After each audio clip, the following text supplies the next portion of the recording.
and defense had our backs, obviously, and we got to fix those problems and address those in practice this week.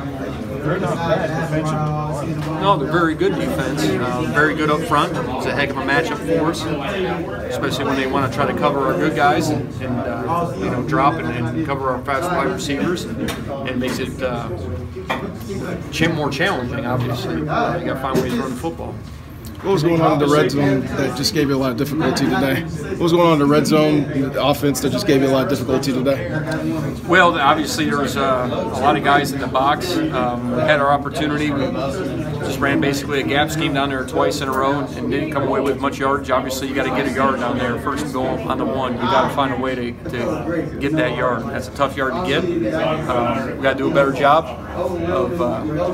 of executing. We got to do a better job planning. I mean, the responsibility falls on everybody. Coach, when you get to the end of a half, either the first half or the second half, is there a sense of urgency there, or are you just trying to stay in the stuff that you guys do? No, there's a sense of urgency. This doesn't happen to you guys very much over the years where you get stopped like this. How do you maintain your normal routine in a game when things are not working and you're not used to it? Well, I think a lot of communication. You have experienced players. I think that helps a lot. So there's good leadership on our team. So there's a calmness on the sideline, which nobody gets rattled. We've been in tight games before. We understand what it takes to win the game in the fourth quarter. Nobody panics. I think those are key ingredients, and good communication on the headsets, making sure that you're making the right adjustments. How about between yourselves?